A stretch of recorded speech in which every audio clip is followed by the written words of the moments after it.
Hello everyone, Charles Watts here. Welcome back to Inside Arsenal. It is Thursday. I hope the day is going well wherever you're watching or listening to this around the world. It is the morning after Arsenal's 2-2 draw with PSV Eindhoven in the Champions League last night in the second leg of their last 16 clash. So that was, let me just think off the top of my head, 9-3 on aggregate. Didn't quite get to double figures, but we'll take 9 goals over 2 legs. So yeah, comfortable night's work. Strange night. We will talk about that in today's show. Obviously, I'll go over the match, some of the big talking points, look at some of the reaction to it, do my player ratings, got some reaction from you guys as well. So there's plenty for us to get stuck into in terms of last night's game. But before we do that, I want to talk about the small matter of this. Because let's face it, this is the big talking point today, not what happened yesterday. Last night was a foregone conclusion. Whatever happened, we knew that Arsenal were through. It was just a case of who were they going to get in the quarterfinals. Would it be Real? Would it be Atletico? And it is, of course, Real Madrid. Just losing on the night, 1-0 to Atletico, but going through on penalties and a very controversial penalty shootout. I don't get, and I've watched this so many times, the Alvarez penalty. I was watching it on the train platform on the way home. I was watching it live over some guy's shoulder who was standing next to me. He was streaming it on his phone, waiting at Paddington Station on the Elizabeth line platform. And I was peering over his shoulder as the penalties were being taken. And I've obviously watched it a lot of times since. I've watched all the close-up angles of it on social media. I still don't know. I still could not tell you conclusively that is a double touch from Alvarez. It probably is.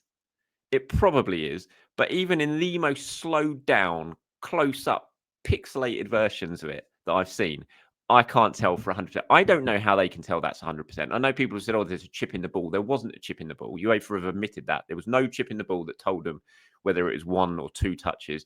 It was purely a VAR decision that Alvarez slipped and took 2 touches as that ball went in. And I think that's so harsh on Atletico. I have to say, I don't see how there's any conclusive evidence there. As I said, probably, but you can't say 100% sure. You know, whenever I look at it, the second he strikes the ball, it moves. But you can't say that there's definitely 2 touches there. I think they're really. If that had happened to I'd be so angry if that was ruled out from Arsenal. So I can understand Simeone. He was right. He was in his press conference afterwards. He was saying to journalists, put your hands up if you're sure there's 2 touches there. No one put their hands up. So I think that's a massive call by VAR and the referees. I really do. But anyway, it's happened. And that means that Real ultimately have gone through. Atletico are out. So it's going to be Arsenal versus Real Madrid in the Champions League quarterfinal. What an unbelievable spectacle this is going to be at the Emirates. I'm saying that through gritted teeth because I'm not here. I'm away the day that Arsenal play Real Madrid at the Emirates. So I can't go. Honestly, that annoys me so much. I am going to the second leg, obviously, in Madrid, but the Emirates, I mean, what an unbelievable night at the Emirates that's going to be. We've never seen Real Madrid at the Emirates. So, I mean, the 0-0 at Highbury in 2006 is my favourite ever game of football I've been to.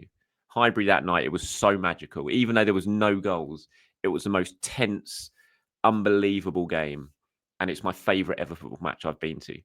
And the thought of missing this one is just eating me up inside. So I'm trying actually not to think about it too much. And before anyone asks, can I have your ticket? No, you can't. My nephew's already claimed it like that. So he's going to be going with my dad for that game. But yeah, what a night. What an unbelievable 2 games. Are Arsenal favourites for it? Of course they're not. Real Madrid will be everyone's big favourites to go through. And, you know, understandably so. This is Real Madrid, 15-time Champions League winners. Arsenal have never won the Champions League. Arsenal have got problems in the attack. Will Bukayo Saka be back? Maybe. Would he be starting in one of those games? You've got to think probably doubtful. You think how long it's taken for Ben White to get his first start. You think Gabriel Martinelli's been back for 2 games now, hasn't started yet. You know, are you expecting Bukayo Saka to start either of those games against Madrid, even if he comes back fit? Probably not. So Madrid are absolutely favourites. Does that mean that Arsenal can't win? No, absolutely not.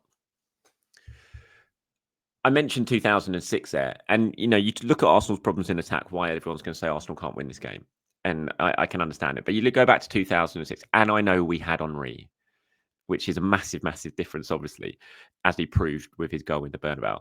But Arsenal's defence that night, absolutely ravaged. You had Flamini filling in at left back. You had Senderos and Torre at centre back, and you had a Boué at right back. It was their back four the whole way through that knockout run to the final. And yet they played that defence against the Galactico team of Madrid. It was Zidane, Ronaldo, Raul, Beckham, everyone. And played 180 minutes and conceded no goals with that defence. If that doesn't tell you that you've always got a chance, you've always got a chance. Yes, that team had Henry. They had a difference maker who proved to be the difference maker. But Arsenal can still get themselves through over these two games. It will be a monumental effort if they do it. And a massive shock, no doubt about it. Madrid will understandably be favourites. But Arsenal can still win this tie. There is no doubt about that in my mind. It's going to be difficult, but they can win this tie. It's just, as I said, what a spectacle over the two legs it is going to be. Atletico were probably the better team. In fact, I don't think they were probably the better team from what I saw over the two legs. I didn't see all of the game yesterday. Obviously, I was at Arsenal. But over the two legs, Atletico will count themselves really, really unfortunate not to have gone through. And that's what Real Madrid do. They win in the Champions League. They find a way to win. It's what's led them to 15 trophies in this competition. But they can also go out. It does happen. And fingers crossed, Arsenal can just defend for their lives, which they're going to have to do, and find a way to get past them. Are they going to be I can't imagine Arsenal are going to be thrilling to watch over these two ties. I think they're going to have to rely on what they do well, which is defend, frustrate, keep things tight, stay in the game, which is really important in that Emirates game. Because my big fear, and there's lots to talk about, who would you prefer, Real or Atletico Madrid? And it's like, how can you choose to play Real Madrid with that front line? How could you voluntarily say I'd rather play them? It's very hard to do that. And I think with Atletico, the reason I probably still would have favoured Atletico, even though I think they would have been two horrendous games to watch, and it would have been really difficult for Arsenal, just as it was for Real Madrid. The reason I probably would have favoured Atletico is just because I felt that Arsenal would be able to always stay in the tie against Atletico. You wouldn't have too many fears that they would be absolutely blown away in like a 20-minute period and be out of the tie. Because they're not going to score many goals at the other end, Arsenal. We know that. But you do have that fear that could easily happen with Real Madrid, like it did with Man City at the Bernabeu when, Madrid hammered them not so long ago. So that's my big fear from it. But look, let's just enjoy it, shall we? Let's enjoy the next month as we build up to this huge, huge game. Let's enjoy the two fixtures and see, this is what we've waited so long to get back in the Champions League for. Is a tie like this, is a night like this in North London. It's an away trip like the thousands and thousands who are going to be going to Madrid for the second leg to enjoy. I can't wait. I can't wait for these two games, even though I'm not going to be there for the first leg, which, oh my God, is doing my head in thinking about it, even though we're still a month away from it. But yeah, enjoy. Let me know your thoughts on this tie, on these two legs, what you think of it. How can Arsenal beat Real Madrid? What do they need to do? Give me your thoughts on it in the comments below. Okay, let's move on to last night's game then. Obviously 2-2. Zinchenko, Rice on target for Arsenal. Perisic and Droyesh, I think it was pronounced. What a finish that was by him, by the way, in the second half. I actually applauded when that would go in. Not often I do that when an away team score at the Emirates, but I actually applauded that finish when it went in. I thought it was so, so good. But it was a good game. The goals were quality. All four of the goals. Arsenal's two goals are really, really good. PSV's two goals, the finishes were fantastic, Perisic and Droyesh as well. So it was just a strange game, as I thought it would be, subdued. Fair play to the PSV fans who absolutely made, every single moment of that night for, to enjoy themselves. They did not stop singing, bouncing, jumping. They created a really good atmosphere. It was very subdued in the Arsenal end, as you can imagine. There's just nothing on that game. It was just a case of get through it, try and not get any injuries. And they did that. Like I said, there were some good moments. The goals were nice. Sterling had a good first half, which was, important. A good couple of assists. Some of the revision, I'll get to Sterling in a minute, but some of the revisionism about him today is just mad to me. But he did have a decent first half, which was good. Lovely little flick round the corner to send Zinchenko away. Brilliant finish from Zinchenko, playing at the left 8 role, getting in towards the edge of the box and finishing superbly. Then the second goal, lovely cross. Again, good wing play by Sterling, got to the byline, crossed it in, and Rice attacked it really, really well. I thought Rice was excellent. Again, he was my man of the match. No, Sterling got man of the match, but I thought Rice was Arsenal's best player on the night, and they got the job done. 2-2 is exactly what you. To be fair, I actually thought Arsenal might lose. I thought it might end up being like a 2-1 or a 3-2 to PSV, just because of PSV would have felt like they needed to do something for their fans who were there. Arsenal were just a case of sort of getting through the 90 minutes. I just felt the motivation would probably be a little bit higher for PSV, that they might edge it. It didn't happen, and 2-2, I think on sort of balance of the play was a fair enough result. Arsenal had chances to win it. PSV had some good chances. I thought Raya played well, made a couple of really good saves in each half as well. So I think fair result probably on the day. But Arsenal cruising through on aggregate 9-3. Mikel was speaking about it afterwards. He was asked what he's learned from last season's experience in the Champions League. He said the first thing is you have to be at your best when it comes to that. For the 2 games, every minute, don't give anything away, because they're going to take it. Today, we've seen that with the 2 goals that we conceded as well. So that is a big thing to learn. In the end, the game is going to be decided in the boxes. Individual talent, individual performances is crucial. Then creating an unbelievable atmosphere when we have the opportunity to play at home. That is crucial. And there is going to be an unbelievable night, unbelievable atmosphere at the Emirates for that Real Madrid game, which I'm not going to be at. Which is just it's just so annoying. But it is going to be an unbelievable night in North London that night. On why it's important to reach the quarterfinals, Mikel said, why is it important? Because we want to win it. And to win it, you've got to go through the stages, because the club needs it. We are a club, a team that wants to be the best, want to be competing with the best in the world. In order to do that, you have to constantly be there. It's very difficult, but we've done it for 2 years in a row, and we have the capacity and ability to do it even better. And on how Arsenal can now progress from the quarterfinals, go one stage better at least than last season. He said, last year we played Bayern, and with the history of those clubs and how consistently in the last 20, 25 years of being there, and we were riding there in the home game. We had them on the ropes. They escaped. And when we were there in Munich, we were a bit short to get to that final stage. So hopefully we will learn. We are better than then, and we can make it happen. He's right to point to that Bayern game. Obviously, the first leg was the 2-2 was really, really crucial for Arsenal. He was right. Arsenal 1-0 up, Saka's goal absolutely had Bayern on the ropes in that first half. Couldn't get the second. Ben White went through, didn't score. And then suddenly you give yourself, shoot yourself in the foot by conceding 2 really soft goals out of nowhere in the space of a few minutes. And then you've left yourself a big mountain to climb against, one of Europe's top teams. You just can't afford that. When you're on top, you've got to sort of drive home your advantage. And, if Arsenal do have a period like they had against Bayern, against Real, if they haven't pressed back, if they get themselves in front, you've got to really try and drive that advantage on. I think that Bayern game, those 2 legs are going to be really important for Arsenal in these 2 games against Madrid.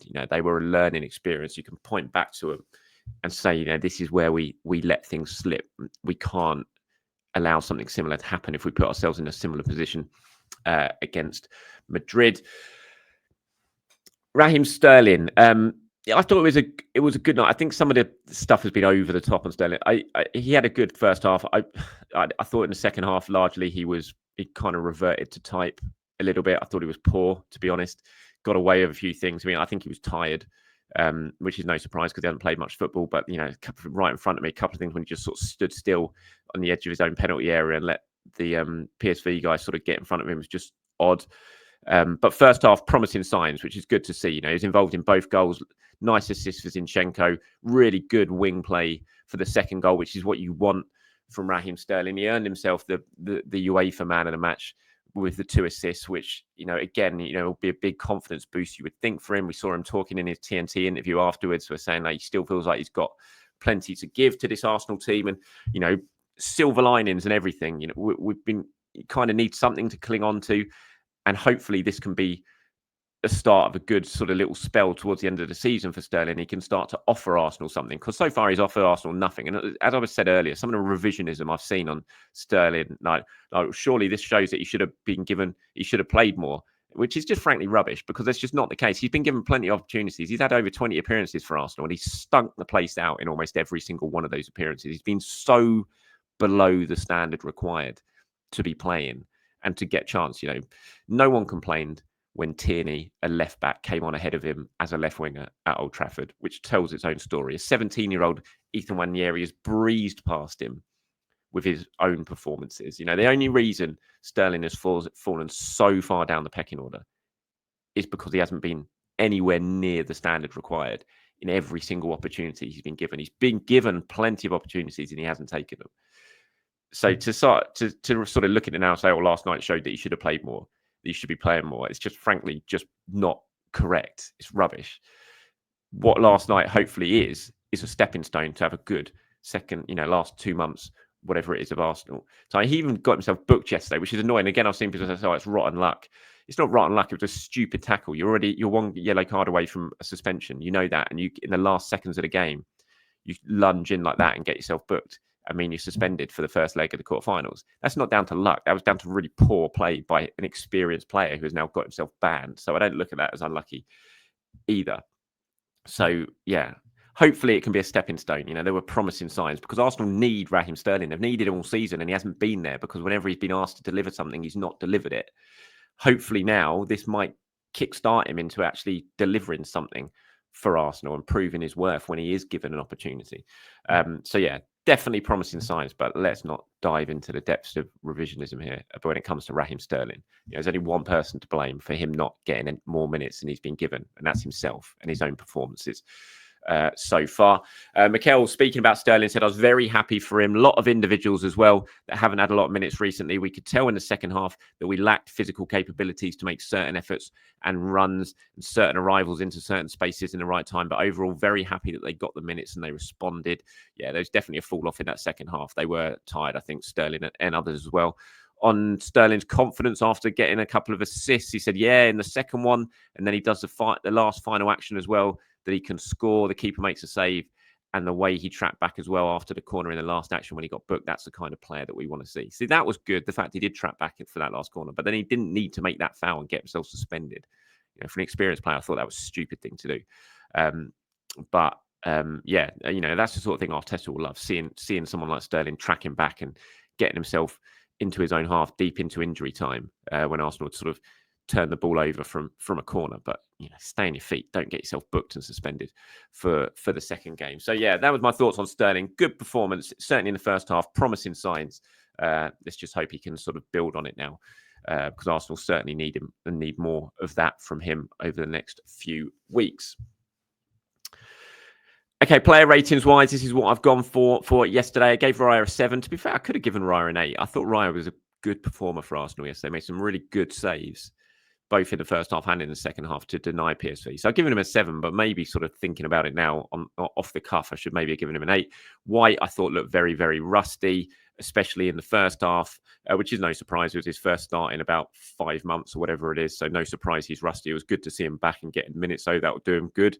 No doubt about it. Kiviora gave a 6. Gabriel made a couple of really good challenges, sort of last-ditch challenges, gave him a 7. Lewis Skelly, I gave a 7. Jorginho, 6. Got caught on the ball for the second goal. Got robbed of possession. I think he was one of the players like Sterling who I thought really tired as the second half went on. Rice was my man of the match. Scored again, which was good. Enjoyed the fact that he didn't celebrate as a bit of a sort of thing of everyone having a go at him for celebrating at Old Trafford. I gave him an 8. Zinchenko 7. Good goal by him as well. Solid performance in the midfield role from him. Gave Tierney a 6. Merino a 6. Sterling a 7. Didn't really happen for Merino or Tierney. Work ethic, great. Continued to do everything that had been asked from Merino, especially. I don't even know how many yards he covered, but after about 20 minutes, I thought he looked exhausted because of the amount of pressing he was having to do from the front.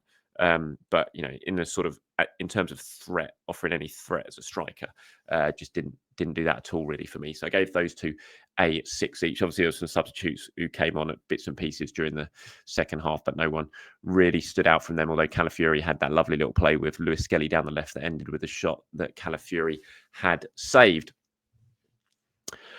Right, just going over a few of your comments and questions now before we wrap this one up. Ash says, "Morning, Charles. My friends and I were in the North Bank yesterday debating over who we'd rather face. We went back and forth, but Real Madrid was the conclusion. Is it possible our players get starstruck at the Bernabeu? Absolutely, but I'd rather us be the low block than have to play the low block. Atletico would have been a rerun of almost every mid-table clash in the Premier League season, and they would have hurt us in transition. Against a team that comes at us, we've got every chance." I think a lot of people kind of agree with you there. I'm still a little bit on the fence. I just, as I said earlier, voluntarily choosing to play Real Madrid in the Champions League, I think is asking for trouble. And I do think there was Arsenal would have always been in the tie against Atletico, but I agree with you. There would have been two horrible, horrible games to watch. Who's that? Aidenas? Sorry, I probably got that totally wrong. He said, really enjoyed the night's football tonight, Charles. Possibly the first game I've watched with zero worries about the outcome whatsoever. It's a nice feeling, a good run out for many of the players who needed minutes. Good to see Ben get 80 minutes and Martinelli building back up.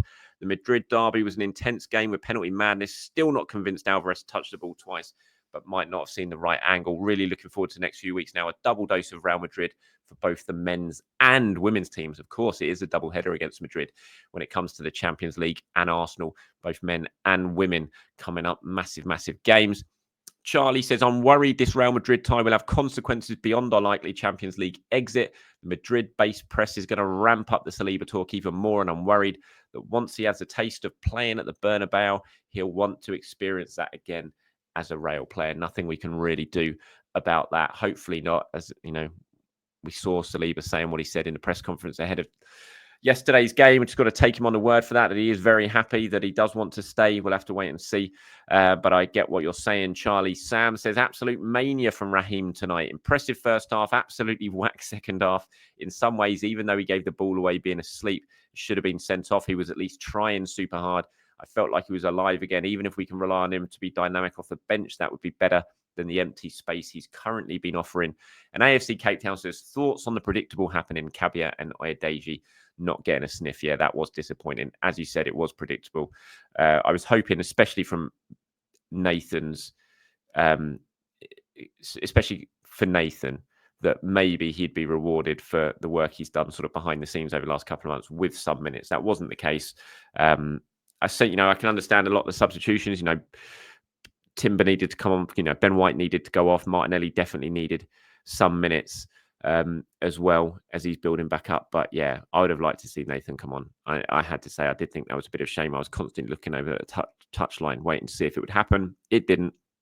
And as you say, not exactly unpredictable, I have to admit. But that's it from me today, everyone. Thank you for your time. As always, thank you for watching. Thank you for listening. I'll be back tomorrow to do it all over again. We've got plenty on tomorrow. I'll do my usual morning show. I think myself and James Benj are doing Inside Arsenal Extra Time tomorrow afternoon. We've got the press conference for Mikel Arteta as well, which is at 1 o'clock tomorrow, ahead of the Chelsea game as we head towards the weekend. So thanks for watching.